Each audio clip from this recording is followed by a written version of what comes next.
નમસ્કાર. બોટાદ નગરપાલિકાની ચૂંટણીને લઈને રાજકીય ગરમાવો. 26મી એપ્રિલે યોજાનારી ચૂંટણી પહેલા સંદેશ ન્યૂઝ ટીમ પહોંચી હતી બોટાદના વોર્ડ નંબર 5માં, જ્યાં મતદારોનો મિજાજ જાણવા પ્રયાસ કર્યો. વોર્ડ નંબર 5માં આશરે 10,000 જેટલા મતદારો વસે છે. મહમદનગર, પઠાણવાડી સહિતના વિસ્તારોમાં હજુ પણ પીવાના પાણી, રોડ રસ્તા, સ્ટ્રીટ લાઇટ અને સફાઈ જેવી મૂળભૂત સુવિધાઓનો અભાવ જોવા મળી રહ્યો. સ્થાનિકોના જણાવ્યા મુજબ 10 થી 11 દિવસે પાણી મળતું હોવાને કારણે રોજિંદી મુશ્કેલીઓ વધે છે. તેમજ વિસ્તારમાં આરોગ્ય કેન્દ્રની પણ તાત્કાલિક જરૂરિયાત છે. મતદારોનો સ્પષ્ટ મત છે કે માત્ર વચનો નહીં પરંતુ વિકાસના કામોને પ્રાથમિકતા આપનાર ઉમેદવારને જ તેઓ મત આપશે. વધુ સમાચાર માટે જોડાયેલા રહો આરપી ગુજરાત ન્યૂઝ, રાજકોટ. મારું નામ હરેશભાઈ ચૌહાણ. કયો વોર્ડ છે? આ વોર્ડ નંબર 5, 286 25 વાળી એરિયો છે.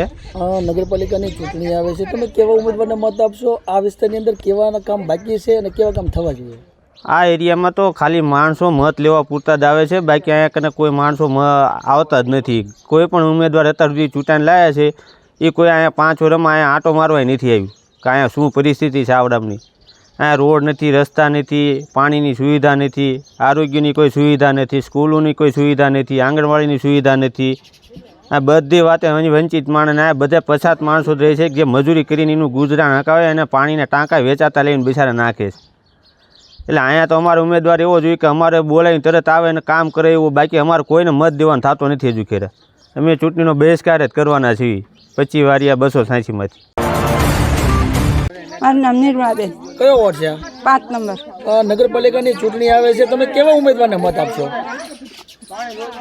અમને જે કામ બધું કરી દે એને આપીને અમે આગળ લાવીને, પણ અહીંયા કોઈ ધ્યાન નથી દેતું. મત લેવો હોય ત્યારે આવે છે, અમને ઊભા રાખો, અમને આપો મત, આપો મત, આપી તો કાંઈ કામ કરતા નથી. અમારી ગટર હજી અડધી જ છે. પાણીના અમે 500 રૂપિયાનો ટાંકો મંગાવીશું અને મહિનોય નથી હાલતો.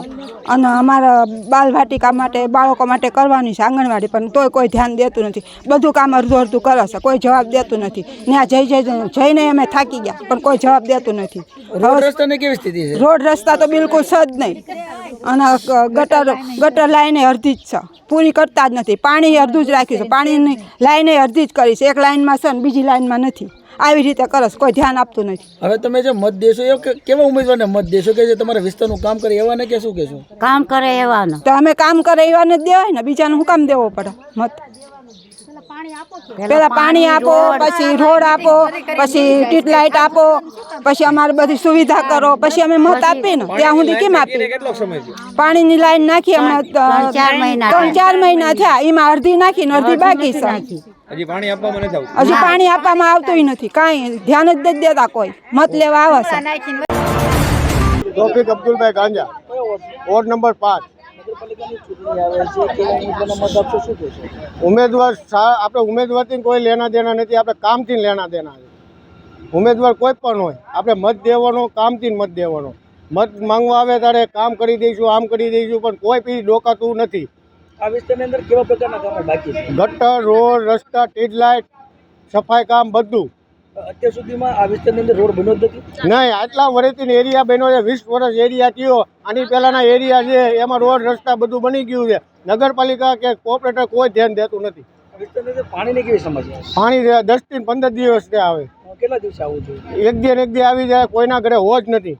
કોઈ આખા મહમદનગરની અંદર નગરપાલિકાના ચીફ ઓફિસર આટો મારી જાય, કોઈ હોજ કાઢી દે તો આપણે એને ઇનામ આપવું.